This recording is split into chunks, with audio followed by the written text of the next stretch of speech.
ఈరోజు మనం మాట్లాడుకోబోయే topic how to win people.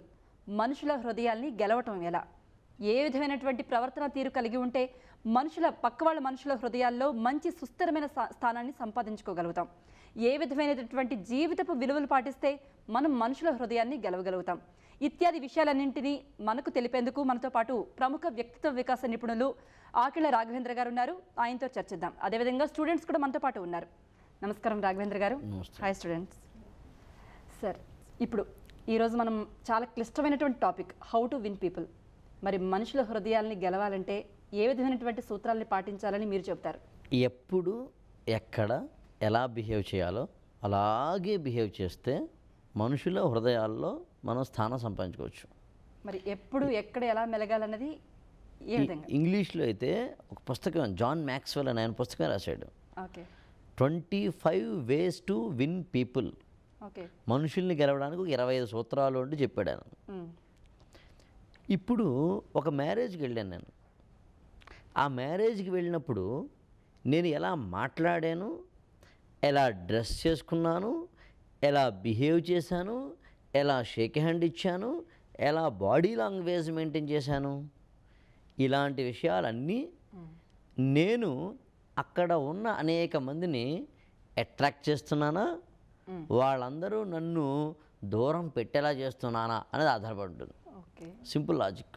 అంటే కమ్యూనికేషన్ స్కిల్స్ అనే పెద్ద పదం వాడతాం.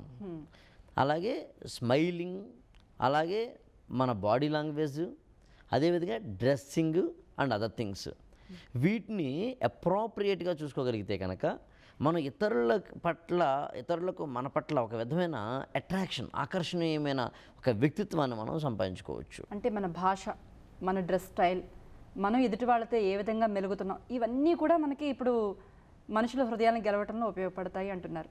మరి ఒక ఎగ్జాంపుల్స్తో మీరు వివరించండి. మీ ఫ్రెండ్కి ఒక చక్కని, చాలా రోజుల తర్వాత డ్రీమ్గా ఉన్న ఒక ఆర్టికల్ కొనుక్కోవాలంది ఆమెకి. ఉదాహరణకు వాచి కొనుక్కోవాలంది ఆమెకి. ఆమె బాగుందా ఈ వాచి అని అడిగింది ఆమె. నువ్వు ఎలా రియాక్ట్ అయ్యావు అనే దాన్ని బట్టి ఆమె మనసులో ఉన్నావా, ఆమె మనసుని వెరక్కొట్టావా అని అర్థమైపోతుంది. చిచి ఏంటిది చండాలం అని అన్నావా, లేకపోతే అబ్బబ్బే అసలు ఈ వాచి అసలు పెట్టుకుంటే శుద్ధ వేస్ట్ అని అన్నావా, లేదు మొన్న అచ్చో ఇలాంటి వాచి మన సురేష్ కొన్న 2 రోజులు విరిగిపోయింది తెలిసిన అని అన్నావా, హౌ ఎట్లా రియాక్ట్ అయ్యావు? ఆ పాయింట్ని నువ్వు చెప్పాల్సి వచ్చినప్పుడు, ఈ వస్తువు కొనడం బాగుండదు అని చెప్పాల్సి వచ్చినప్పుడు ఎలా చెప్తున్నావు? లేదు ఎదుటి వ్యక్తి యొక్క హావభావాలను అర్థం చేసుకుంటూ, ఎదుటి వ్యక్తి యొక్క ఫీలింగ్స్ అంటాం కదా, వాటిని అర్థం చేసుకుంటూ, సిచ్యుయేషన్ని అర్థం చేసుకుంటూ, ఏ విధంగా మనము అక్కడ మన యొక్క కమ్యూనికేషన్ ఉపయోగించాము అన్నది ఆధారపడి ఉంటుంది. ఓకే. అక్కడ కనుక మనకు అర్థమయ్యేలా చెప్పాలంటే పొల్ల విరిచినట్టు మాట్లాడితే అయిపోయింది. కొంతమంది కావాలంటే చూడండి, కొన్ని ఇళ్ళకి వెళ్తాం మనం, ఎందుకో తెలియదు కానీ ఆ ఇల్లు అంత అందంగా ఉన్నట్టు అనిపిస్తుంది. ఇంటీరియర్ డెకరేషన్ వల్ల కాదు, ఏదో ఒక డిగ్నిటీ మెయింటైన్ చేస్తుంటారు ఇంట్లో వాళ్ళందరూ. అవసరమైతే మాట్లాడతారు, అలా అని చెప్పి ముభావంగా ఉండరు, ఎక్కువే మాట్లాడతారు, కానీ అతివాగుడు నసలాగా ఉండదు. ఏంటి తేడా? ఏదో బ్యూటీ మాత్రం ఉందనిపిస్తుంది. ఆ బ్యూటీని మనం అర్థం చేసుకుని, దాన్ని పట్టుకుని, దాన్ని మన జీవితంలోకి అవలోకనం చేసుకుని అవలంబిస్తే అప్పుడు ఏమవుతుంది, ఆటోమేటిక్గా మనం కూడా ఇతరులు మన పట్ల అట్రాక్ట్ అవ్వడం మొదలు పెడతారు. ఓకే. స్టూడెంట్స్ విషయాన్ని తీసుకున్నట్లయితే ప్రతి ఒక్కరు ఏదో ఒక ఆత్మన్యూనతకు గురవుతూ ఉంటారు. ఒక టీచర్తో చెప్పుకోలేరు, ఒక పేరెంట్స్తో చెప్పుకోలేరు, ఈవెన్ ఫ్రెండ్స్ మధ్య కూడా రిలేషన్స్ సరిగ్గా ఉండటం లేదు. దీనివల్ల తీవ్రమైన ఒత్తిడికి కూడా గురవుతూ ఉన్నారు. మరి ఇటువంటి స్టూడెంట్స్ పక్క వాళ్ళ హృదయాన్ని గెలవాలంటే ఏ విధంగా ఉండాలి? ఇప్పుడు స్టూడెంట్ లైఫ్లో ఉన్న ఒక చిక్ ఏంటంటే, అతి వృష్టి అనావృష్టి అనే 2 పదాలు అక్కడ వాడచ్చు. కొంతమంది ఏమో పూర్తిగా ప్రెషరైజ్డ్గా ఉంటారు, ఓకే. కొంతమంది పూర్తిగా నెగ్లిజెన్స్తో ఉంటారు. ఇద్దరు ప్రమాదమే. వీళ్ళిద్దరు కాకుండా మూడో వాళ్ళు జెంట్లమెన్ చూసే అవకాశం మన ఎడ్యుకేషన్ సిస్టమ్ ఇవ్వట్లేదు. అవును. ఎప్పుడు పుస్తకాలతో కుస్తీ పడుతూ, ప్రెషర్ అయిపోతూ, కళ్ళద్దాలు పెంచేసుకుంటూ, జుట్టు పీకేసుకుంటూ, గడ్డం పెంచేసుకుంటూ, నాకు పర్సంటేజ్ మార్కులు రావాలి వీడి ప్రోగ్రాం ఇంతే.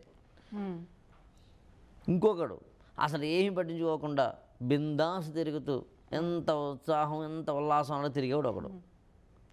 ఇద్దరూ ఎవరిని అట్రాక్ట్ చేయలేరు. కాంతి పుంజం ఎలాగైతే లోకానికి వెలుగునిస్తూ చుట్టుపక్కల వాళ్ళకి వెలుగునిస్తూ ఒక అందమైన వస్తువుగా నిలుస్తుందో అట్లా నిలబడగలగాల ప్రతి స్టూడెంట్ కూడా. A thing of beauty is Joy for ever అని ఇంగ్లీష్లో కొటేషన్ ఉంది. ఓకే, అలాగే వస్తుగత సౌందర్యము, ఆత్మగత సౌందర్యం అని రెండు ఉంటాయి. అందము అనేది వస్తువులో ఉందా, వస్తువు లోపల ఉన్న ప్రాణంలో ఉందా అన్నది పాయింట్. ఒక అబ్బాయి చాలా అందంగా ఉన్నాడు, 8 ఏళ్ళు 9 ఏళ్ళు ఎంతో పర్లేదు, చాలా ముద్దు వచ్చేస్తున్నాడు, తెల్లగా ఉన్నాడు, బొద్దుగా ఉన్నాడు. కానీ మనం వెళ్ళి వెంటనే వాడి బిహేవియర్ బాగుండలేదు అనుకోండి, వాడి మాట తీరు కానీ వాడి యొక్క బిహేవియర్ కానీ, మనం ఏదైనా ఏదైనా ఒక వస్తువు మనం టీవీ కొనుక్కున్నాం అనుకోండి, వాడు మన ఇంటికి వచ్చాడు అనుకోండి, ఆ టీవీ బాగుండేదని పుసుకుని ఒక మాట అన్నాడు అనుకోండి, లేదు మన గురించి ఏదైనా కామెంట్ చేశాడు అనుకోండి, వాడి వయసుకు మించి మాట్లాడాడు అనుకోండి, వెంటనే మనకి ఆ ఫిజికల్ బ్యూటీ మీద అందం, దాని మీద ఆకర్షణ పోయి అబ్బే అనిపిస్తుంది. ఓకే, అదే అలా కాకుండా సన్నగా పీలగా బక్కగా నల్లగా ఉన్నా అందంగా మాట్లాడాడు అనుకోండి, లోపలికి మనం వెళ్ళిన వెంటనే ఆంటీ అంకుల్ కూర్చోండి నాన్న ఎప్పుడో వచ్చేస్తారు అని అన్నాడు అనుకోండి, కాఫీ కావాలా అని అన్నాడు అనుకోండి, మర్యాదలు చేసాడు అనుకోండి, వాడి ఎటికెట్ తెలుసు అనుకోండి, అప్పుడు ఆటోమేటిక్గా మనం వాడి పట్ల అట్రాక్ట్ అవుతున్నాం. ఇది ఫిజికా.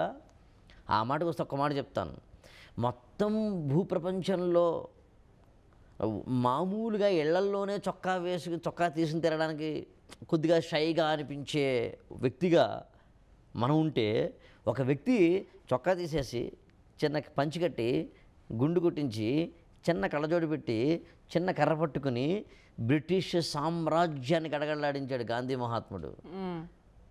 ఫిజిక్గా లోపల ఉన్న స్ట్రెంగ్త్ ఏది అట్రాక్ట్ చేస్తుంది ప్రపంచాన్ని ఆలోచించుకోవడం మీ వంతు. మంచి హృదయాల్ని గెలవటం అనే ప్రక్రియలో తల్లిదండ్రుల పాత్ర ఏమిటి?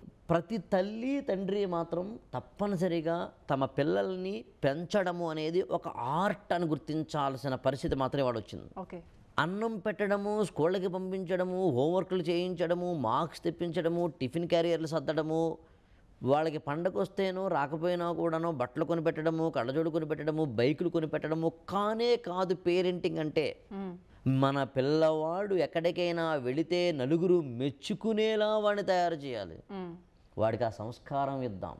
మన పిల్లవాడు ఎప్పుడైనా ఎవరింటికైనా వెళితే ఒక డిగ్నిఫైడ్గా బిహేవియర్ ఎలాగో నేర్పుదాం. అప్పుడు ఆ వాడికి ఆ విధమైన సంస్కృతిని నేర్పుదాం, ఒక ఉన్నతమైన వ్యక్తిత్వాన్ని నేర్పుదాం. అప్పుడు వాడు మ్యాగ్నెటిక్ పర్సనాలిటీ అవుతాడు, అంటే ఆకర్షణీయమైన వ్యక్తిత్వం అవుతుంది. అప్పుడు వాడిని జెంట్లుమెన్ అంటాం. ఇంకొంచెం అందంగా చక్కగా నిక్కచ్చిగా చెప్పాలంటే వాడిని హీరో అంటాం మనం. Okay, right. అంతకని ఏం కాదు. ఓకే, రాఘవేంద్ర గారు స్టూడెంట్ అని డౌట్ అడుగుతారు, అడిగాను. Good morning sir. నాకు డౌట్ ఉంది సార్. ఇప్పుడు కాల్ సెంటర్స్ ఉన్నాయి, అన్ని కార్పొరేట్ కాల్ సెంటర్స్లో కాల్ హ్యాండ్లింగ్ డెఫినెట్గా ఉంటుంది. ఈవెన్ దో మనము కూల్గా కాల్స్ చేసిన వాళ్ళని హ్యాండిల్ చేసినా వాళ్ళు ర్యాష్గా బిహేవ్ చేస్తుంటారు. అలాంటి వాళ్ళకి మనం ఎలా డీల్ చేయాలి, వాళ్ళని ఎలా ఫేస్ చేయాలి? ఇక్కడ 2 పాయింట్స్. ఒకటి ఏంటంటే, ఎవరైనా కాల్ సెంటర్ ఎంప్లాయీ ఇతరులకి కాల్ చేస్తున్నారు అంటే వాళ్ళ యొక్క ప్రైవేట్ జోన్లోకి వెళ్ళి మాట్లాడుతున్నారని అర్థం. కాబట్టి వాళ్ళకి హార్ష్గా మాట్లాడే రైట్ యాక్చువల్గా ఉంది. ఎందుకంటే వాళ్ళు ఎవరో కూడా తెలుసుకోకుండా, వాళ్ళ పేరు కూడా తెలుసుకోకుండా, వాళ్ళు ఎక్కడ ఉన్నారో తెలుసుకోకుండా, వాళ్ళు హాస్పిటల్లో ఉండొచ్చు, ట్రాఫిక్ జామ్లో ఉండవచ్చు, ఏదైనా కోర్టు కేసులో ఉండవచ్చు, పోలీస్ స్టేషన్లో ఉండవచ్చు, శ్మశానంలో కూడా ఉండవచ్చు. కాబట్టి వాళ్ళు హార్ష్గా మాట్లాడే హక్కు వాళ్ళకు ఉంది. కానీ ఇవాళ ఇక్కడ మన క్వశ్చన్ ఏంటంటే, అంతటి వాళ్ళని కూడా ఎంత ప్లీజ్ చేస్తూ మాట్లాడచ్చు. ఫోన్ అవతల వ్యక్తికి పెట్టేసిన తర్వాత 100 కాల్స్ నాకు వచ్చినాయి, ఎవరయ్యా ఈ కాలరు, ఎంత అద్భుతంగా మాట్లాడాడు లేదా మాట్లాడింది అని అనిపించుకునేలా మాత్రం ఎలా ఉండాలి. టెలిఫోనిక్ కన్వర్జేషన్ ఎటికెట్ అని అంటూ ఉంటాం మనం. ఎవరికైనా ఎప్పుడైనా మనం ఫోన్ చేసినప్పుడు మాట్లాడాల్సిన కొన్ని ఉంటాయి, ఫోన్ తీసుకున్నప్పుడు మాట్లాడాల్సిన కొన్ని ఉంటాయి. ఎవరికైనా మనం ఫోన్ చేసినప్పుడు మాట్లాడాల్సిన దాంట్లో మొదటి పదం ఏంటంటే మన పేరు చెప్పాలి. అవతలకి తెలియకపోతే మనం ఎందుకు చేస్తున్నామో చెప్పాలి. ఈ రెండిటితో పాటు తప్పనిసరిగా చెప్పాల్సిన మొదటి పాయింట్ ఏంటంటే are you busy sir sir madam అనాలి. మీరు బిజీగా ఉన్నారా, ఒక నిమిషం మాట్లాడచ్చా అన్న తర్వాత అప్పుడు మనం మాట్లాడడం మొదలుపెట్టాలి. అలాగే ఫోన్ తీసుకున్నప్పుడు కూడా మనకు ఎవరైనా ఒకటి ఏ కారణం చేతనైనా ఫోన్ అన్నోన్ కాల్ వచ్చినప్పటికీ కూడా ప్రతిసారి హార్ష్గా రియాక్ట్ అవ్వాల్సిన అవసరం లేదు. ఎక్స్క్యూజ్ మీ అండి, నాకు ఈ ప్రోడక్ట్ ఇది అవసరం లేదు, ప్లీజ్ పెట్టేస్తారా అని కూడా అనొచ్చు. సాధ్యమైనంత వరకు మన జీవితాల్లోకి చిరునవ్వుని, మన జీవితాల్లోకి సంతృప్తిని, మన జీవితాల్లోకి నాన్ ఇరిటేషన్ ఫ్రీక్వెన్సీ అంటాం, ఇరిటేషన్ లేని ఫ్రీక్వెన్సీ జోన్లోకి మనం వెళ్తే మంచిది. ఈరోజు ప్రజెంట్ సిచ్యువేషన్స్ చూస్తే అమ్మాయిలు తప్పకుండా బయటగా ఉద్యోగాలు చేస్తున్నారు, అక్కడ చాలా ప్రాబ్లమ్స్ ఫేస్ చేస్తూ ఉన్నారు. మనుషుల హృదయాల్ని గెలవటం అనే ప్రక్రియ వాళ్ళకి చాలా కష్టమైనది కూడా, ఎందుకంటే అపోహలకు దారితీసే అవకాశం ఉంటుంది. మరి వీళ్ళకి, మహిళలకి ముఖ్యంగా ఎటువంటి సలహాలు సూచనలు ఇస్తారు? నిజానికి ఇది కాలేజీ అమ్మాయిలు కావచ్చు, ప్రొఫెషన్స్లో ఉండే ఉమెన్ కావచ్చు, వాళ్ళకున్న అతిపెద్ద ఇబ్బందికరమైన విషయం ఏంటంటే వర్కింగ్ ఎన్వైరన్మెంట్లో ప్రతి ఒక్కరితోటి కలగొలుపుగా లేకపోతేనేమో వర్క్ చేయలేని, చేయించుకోలేని, చేసుకోలేని పరిస్థితి. ఎప్పుడైతే వర్కింగ్ ఎన్వైరన్మెంట్లో ఇలా ఉన్నారో, అది తెలుసో తెలియకో పర్సనల్ జోన్లో కూడా వెళ్ళిపోయి ఆమె పట్ల లేదా ఆ ఎంప్లాయీ కావచ్చు, లేకపోతే స్టూడెంట్తో కావచ్చు, వాళ్ళ పట్ల ఒక విధమైన లీనియన్స్ తీసుకునే ఒక పరిస్థితి రావచ్చు. ఏ రోజునైతే మీరు దిగి మాట్లాడడం మొదలుపెట్టారో ఆ రోజున దిగిపోవడం స్టార్ట్ అయిందని అర్థం. అలా అని సీరియస్గా, గంభీరంగా, కోపంగా ఉండాల్సిన అవసరం లేదు. ఎక్కువ నవ్వాల్సిన అవసరమూ లేదు.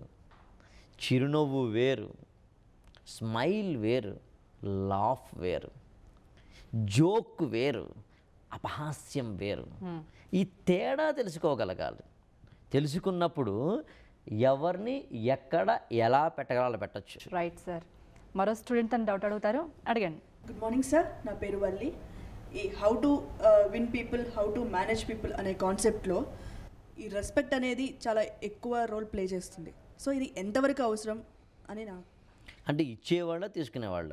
రెండు సార్. అంటే రెస్పెక్ట్ తీసుకునే వాళ్ళు ఈరోజు చాలా తక్కువ మంది ఉన్నారు, ఇచ్చేవాళ్ళు కూడా తక్కువ మంది ఉన్నారు. ఒకవేళ ఇచ్చినా కూడా సరిగ్గా తీసుకోలేని వాళ్ళు కూడా ఉన్నారు. అవును. సో ఇలాంటి పరిస్థితుల్లో ఎలా మేనేజ్ చేయాలి? నిజానికి ఇక్కడ ఒక మేనేజ్మెంట్ స్థాయిలో నేను ఉండగా నా కింది ఎంప్లాయీస్ నాకు రెస్పెక్ట్ ఇవ్వాల్సిన పరిస్థితి ఉండి కూడా ఇవ్వలేని పరిస్థితి. ఒక లెక్చరర్ హోదాలో నేను ఉండగా స్టూడెంట్స్ నాకు రెస్పెక్ట్ ఇవ్వాల్సిన పరిస్థితి ఉండి ఇవ్వలేని పరిస్థితి, ఇవ్వని పరిస్థితి.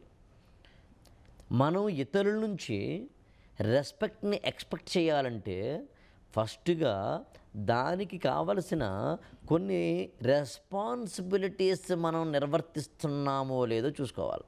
రెస్పెక్ట్ తీసుకోవడం అనేది మాత్రం ఒక ఆర్ట్, అంత మాత్రమే కాదు సైన్స్, అంతకన్నా ఎక్కువ పవర్. ఇవ్వండి ఇవ్వండి అంటే ఎవరు రెస్పెక్ట్ ఇవ్వరు. మనం బిహేవ్ చేసిన విధానం బట్టి ఎవరైనా ఇవ్వాల్సిందే. అంటే నేను ఒక 4 సూత్రాలు చెప్తాను, వాటిని పాటించండి అన్నాను. 1, మీరు ఎప్పుడూ టీషర్ట్ వేసుకొని ఆఫీసులోకి వెళ్ళకండి, బ్యాంకులోకి వెళ్ళకండి. మీరు యంగ్ లాగా ఏదో టీషర్ట్ వేసుకుని వెళ్తే వాడికి మీ మీద రెస్పెక్ట్ ఏముంది? 2, వీలైతే ఎప్పుడు కోటు ధరించండి, షూ వెయ్యండి, అందంగా వెళ్ళండి. 2, మీరు ఎప్పుడూ ఎవరికి 2 సార్ల కన్నా ఆర్డర్ పాస్ చేయకండి. ఒకసారి పని చెప్పండి, క్లర్క్ అయితే ఎవరైతే వాళ్ళ పని చేయమని చెప్పలేదా, చేయలేదా, రెండోసారి చెప్పండి, మూడోసారి చెప్పకండి. ఇంకా ఎందుకు సార్, 2 సార్లు చెప్పిన వాడు ఒక పని చేయట్లేదంటే మూడోసారి చచ్చినా చేయడు. వాడికి చెప్పడం వల్ల మన పరువు పోతుంది, వదిలేయండి. మరి అదేంటి సార్ వాడితే పని చేయించుకోవడం ఎలాగా? ఎప్పుడైనా ఒక వ్యక్తికి ఆ వ్యక్తి మీ సబార్డినేట్ అయ్యి మీ మాట వినకపోతే మీరు వేయగలిగిన ఏకైక శిక్ష వాడిని పట్టించుకోకపోవడం. వాడికి ఏ పని చెప్పకండి. ఇక 3, మీరు ఎప్పుడు ఎక్కడ ఆఫీసు జోన్లో ఉన్నప్పుడు ఎక్కువ మాట్లాడకండి, తక్కువ మాట్లాడండి, క్లియర్గా మాట్లాడండి, వాయిస్ని స్పష్టం చేస్తూ మాట్లాడండి, స్టెర్న్గా మాట్లాడండి, బట్ ఎక్కువ మాట్లాడద్దు. 4వది కీలకమైంది, చాలా ఇంపార్టెంట్ అయింది, మీరు ఏది చెప్పకండి, చెయ్యండి. అందరూ 10ంటికి రండి అని మీరు చెప్పకండి, మీరు 9:30కే రండి. అంతే అందరూ బాగా సిన్సియర్గా పనిచేయాలి చెప్పకండి, మీరు చేయండి. అందరూ చిరునవ్వుతో కస్టమర్లతో అనకండి, మీరు మాట్లాడండి. One day will come down. ఇప్పుడు కొంతమంది వ్యక్తులు నలుగురు మెప్పు పొందాలని, మనుషుల్లో మన హృదయాల స్థానం సంపాదించుకోవడం అనే అంత పెద్ద విషయం తెలియకపోవచ్చు, కానీ మనుషులు నలుగురితోని మెప్పు పొందాలని వాళ్ళ ఉనికినే పోగొట్టుకుంటూ వాళ్ళ మొహమాటాలకు పోయి కొన్ని పనులు చేస్తూ ఉన్నటువంటి వ్యక్తులను కూడా చూస్తూ ఉంటాం. ఇది హెల్పింగ్ నేచర్ అని అంటారు, కానీ అది హెల్పింగ్ నేచరా, దాని హెల్పింగ్ నేచర్ అనిపించుకుంటుందా? అటువంటి వ్యక్తులలో ఏ విధమైన మార్పు రావాలి? నిజానికి దీన్ని మెహర్బానీ అనే ఒక పదం వాడతాం. ఇతరుల కోసం బతకడం, గొప్ప కోసం పోవడం. ఎప్పుడూ గుర్తుంచుకోండి, గింజను ఎత్తుకుంటూ వెళుతున్న ఒక పక్షి ఆ గింజను వదిలేస్తే దానికి ఆశ్రయం ఇచ్చిన గోడ కొంతకాలం పోయేసరికి ఆ విత్తనం కాస్త ఆ గింజ కాస్త చెట్టయ్యి ఈ గోడే చీలిపోతుందట. అంటే ఎవరికి ఎప్పుడు ఎక్కడ సహాయం మీరు చేయకూడదో అక్కడ చేయడం మొదలు పెడితే, ఎవరికి ఎప్పుడు ఎక్కడ మీరు పార్టీ ఇవ్వకూడదో అక్కడ ఇవ్వడం మొదలు పెడితే, ఎవరికి ఎప్పుడు ఎక్కడ మీరు చనువు ఇవ్వకూడదో ఇవ్వడం మొదలు పెడితే, ఎవరికి ఎప్పుడు ఎక్కడ మీరు అనవసరమైన స్నేహం ఇవ్వకూడదో ఇవ్వడం మొదలు పెడితే, అక్కడ మీ జీవితం అనే గోడ బద్దలవ్వడం మొదలుపెట్టిందన్నమాట. ఇతరుల కోసం బతకద్దు, ఆనందం కోసం బతకండి. ఇతరులకు మీ వల్ల నష్టం కలగకుండా బతకండి. ఇతరులకు ఆదర్శంగా నిలిచేలా బతకండి. గొప్ప లీడర్ అయ్యేలా బతకండి. రాఘవేంద్ర గారు, స్టూడెంట్ తన మరో డౌట్ అడుగుతారు, అడగండి. హలో సార్, ప్రస్తుత సమాజంలో మనం మన కోసం బతకాలి అంటారు కొంతమంది, మనం 10 మంది కోసం బతకాలి అన్నారు ఇంకొంతమంది. ఈ విన్నింగ్ ఆఫ్ పీపుల్లో 10 మంది కోసం బతకాలి అనే కాన్సెప్ట్ వర్తిస్తుంది కదా సార్?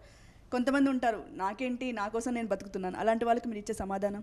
మన కోసం మనం బతకడము, ఇతరుల కోసం మనం బతకడం కాకుండా కొత్తది చెప్తాను మీకు. అదేంటంటే, ఎవరైనా కానీ ఎలా బతకాలో అలా బతకాలి, ఎప్పుడు ఎలా బతకాలో అలా బతకాలి, ఎక్కడ ఎప్పుడు ఎలా బతకాలో అలా బతకాలి. ప్రతి చోట నువ్వు హీరోవి కాదు, ప్రతి చోట నువ్వు తండ్రివి కాదు, ప్రతి చోట నువ్వు భర్తవి కాదు, ప్రతి చోట నువ్వు ఎంప్లాయర్వి కాదు, ప్రతి చోట నువ్వు ఎంప్లాయీవి కాదు. కాబట్టి ఎక్కడ నీ రోల్, ఏమిటి నీ రోల్? నా కోసమే బతకాలి, మీకోసమే బతకండి. ఇతరుల కోసం మనం ముసుగులేసేసుకోవాల్సిన అవసరం లేదు, మన ఆనందాలని చేసిన అవసరం లేదు. చిన్న చిన్న విషయాల్లో మొహమాటాన్ని పొంది అనవసరమైన ఇబ్బందులు పడాల్సిన అవసరం లేదు. కానీ అక్కడ మీ బిహేవియర్ ఏంటి అనేది వెబ్లో భాగంగా చూడాల్సి ఉంటుంది. ఒక ఫ్యామిలీలో మీరున్నారు, అమ్మకి ఆరోగ్యం బాగుండలేదు, భార్య ఏమో పార్టీకి తీసుకెళ్ళమంది, అమ్మేమో హాస్పిటల్కి తీసుకెళ్ళాలి.